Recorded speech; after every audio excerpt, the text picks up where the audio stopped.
Bek timnas Indonesia Rizky Ridho kini jadi sorotan di bursa transfer Eropa. Penampilannya yang konsisten bersama Persija Jakarta dan tim Garuda membuat 5 klub Eropa membidiknya secara serius.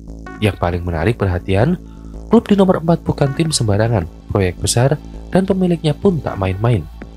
Daftar 5 klub yang dikabarkan tertarik memboyong Ridho ke Eropa mencakup Oxford United, AS Trenčín, Venezia FC, Como 1907, dan FCV Dender. Nama Como 1907 menonjol karena dimiliki konglomerat Indonesia Hartono bersaudara alias Bos Jarum. Proyek besar mereka di Serie A membuat klub ini dianggap bukan kaleng-kaleng. Kita bahas satu persatu.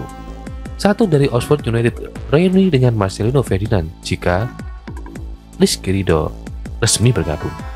Klub Ligue 1 ini sudah jadi rumah bagi Marcelino Ferdinand.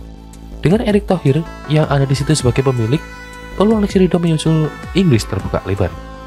Duet Marcelino Ridho yang dulu jadi tulang punggung Persebaya bisa terulang kembali dalam warna kuning Oxford United. Kedua, AS Trenčín, peluang dari Slovakia. Trenčín bukan nama asing bagi pecinta sepak bola Indonesia. Klub ini sempat dibela Witan Sulaiman dan punya rekam jejak dalam mengembangkan pemain Asia Tenggara.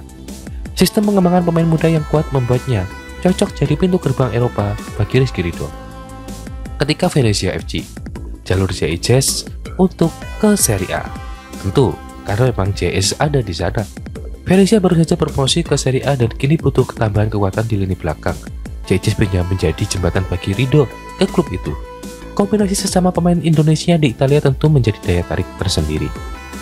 Keempat, Como 1907, proyek ambisius Bos Jarum. Inilah klub yang tidak biasa dianggap remeh. Como 1907 dimiliki Hartono bersaudara, orang terkaya yang ada di Indonesia. Dengan pelatih Kas Fabregas, di bangku cadangan dan proyek jangka panjang Serie A, tentulah Como tengah membangun tim yang kompetitif dan global. Kedekatan Ridho dengan ekosistem sepak bola Indonesia membuat transfer ini terasa paling realistis. Kelima, FCV Denders, lompatan awal dari Belgia. Belgia kerap jadi batu loncatan pemain muda menuju liga besar Eropa. FCV Denders bisa menjadi opsi yang strategis bagi Ridho. Komposisi di Belgia juga sudah diwarnai pemain berdarah Indonesia seperti Sen Betinama yang memperkuat Kans Eupen.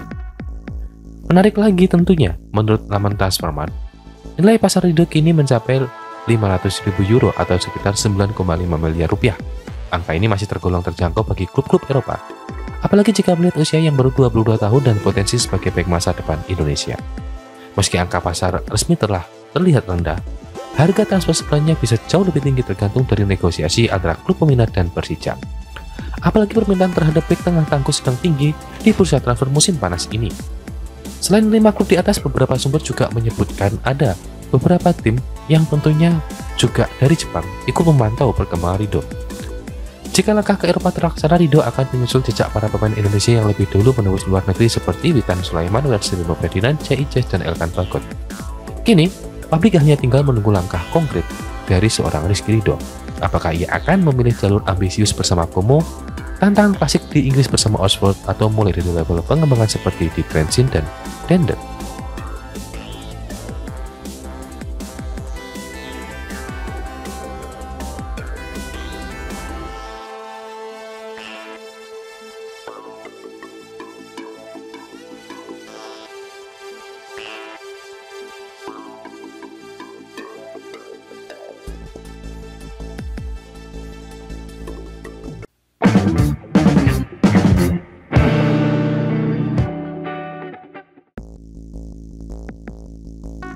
Pelatih timnas Indonesia, Patrick Kluivert memutuskan untuk mengundurkan diri usai Garuda dipermalukan Jepang dengan skor 0-6. Timnas Indonesia gagal mengakhiri perjuangan di ronde 3 kualifikasi Piala Dunia 2026 zona Asia dengan hasil yang manis saat menghadapi Jepang. Bermain di Suita City Football Stadium, timnas Indonesia dihajar Samurai Biru dengan 6 gol tanpa balas. Gol Jepang ke gawang Garuda dicetak lewat Blaise Daisy Kamada, Takafushi Kubo, Ryohei Marishita, Suto Machino, dan Awa Hosoya. Meski menelan kekalahan dari Jepang, timnas Indonesia dipastikan mendapat tiket lolos ke ronde 4 kualifikasi Piala Dunia 2026 zona Asia. JIS dan kawan-kawan telah mengunci peringkat keempat klasemen grup C ronde 3 dengan perolehan 12 poin dari 10 pertandingan. Di ronde 4 kualifikasi Piala Dunia 2026 nanti, timnas Indonesia berpotensi bertemu Uni Emirat Arab, Qatar, Irak, dan Arab Saudi.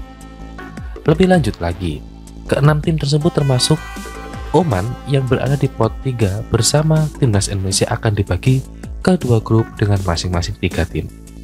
Format kompetisi akan menggunakan sistem single round robin, di mana masing-masing tim akan bertanding 1 kali melawan 2 lawan lainnya. Juara grup berhak meraih tiket otomatis ke putaran final Piala Dunia 2026. Sementara runner-up grup masih memiliki kesempatan melanjutkan perjuangan di putaran 5 untuk berlaga di playoff antar konfederasi. Rencananya ronde 4 kualifikasi Piala Dunia 2026 zona Asia ini akan digelar pada 8 hingga 14 Oktober 2025 di venue terpusat yang ditentukan AFC. Seusai pertandingan melawan Jepang, muncul sebuah unggahan di media sosial Facebook menarasikan Patrick Kluivert menyatakan mengundurkan diri. Berikut ini narasi unggahan tersebut. Patrick Kluivert, pelatih timnas Indonesia, telah membuat pernyataan yang mengejutkan setelah timnas Indonesia kalah telak dalam pertandingan terakhir melawan raksasa Jepang. Ia menyatakan bahwa ia tidak akan bertemu lagi dengan timnas Indonesia karena ia telah memutuskan untuk meninggalkan posisinya sebagai pelatih timnas Indonesia. Lebih lanjut, Kluivert menyatakan bahwa ia telah memutuskan untuk meninggalkan timnas Indonesia karena ia merasa bahwa ia tidak dapat membawa timnas Indonesia ke tingkat yang lebih tinggi. Ia juga menyatakan bahwa ia telah merasa lelah dan tidak dapat lagi memberikan yang terbaik untuk timnas Indonesia. Dengan demikian, Kluivert telah meninggalkan posisinya sebagai pelatih timnas Indonesia, dan timnas Indonesia harus mencari pelatih baru untuk menggantikannya. Kluivert telah memberikan kontribusi yang besar untuk timnas Indonesia selama ia menjadi pelatih, dan ia akan selalu diingat sebagai salah satu pelatih terbaik dalam sejarah timnas Indonesia. Lantas, apakah benar Patrick Kluivert memilih mengundurkan diri usai timnas Indonesia menaklukkan Jepang 0-6? Berdasarkan penelusuran, tidak ditemukan pernyataan resmi yang menyebutkan Patrick Kluivert mengundurkan diri. Kluivert mengatakan bahwa Jepang masih terlalu besar untuk jadi lawan timnas Indonesia. Jepang terlalu besar bagi kami, malam ini kita harus mengakuinya dan terus maju, kata Patrick Kluivert. Menurut Kluivert, timnya sangat memberikan perlawanan di 10 menit awal, namun kualitas Jepang sebagai langganan Piala Dunia membuat Garuda tak berdaya. Meski kalah, Indonesia tetap lolos ke putaran keempat kualifikasi Piala Dunia 2026 sebagai peringkat keempat grup J bergabung dengan 5 tim lainnya, Arab Saudi, Qatar, Uni Emirat Arab, Irak, dan Oman. Nantinya 6 tim ini akan dibagi ke dalam 2 grup, hanya juara grup yang lolos langsung ke Piala Dunia. Kluivert menyatakan kekalahan ini akan dijadikan pelajaran penting untuk mempersiapkan tim jelang putaran keempat kualifikasi yang akan digelar pada Oktober mendatang.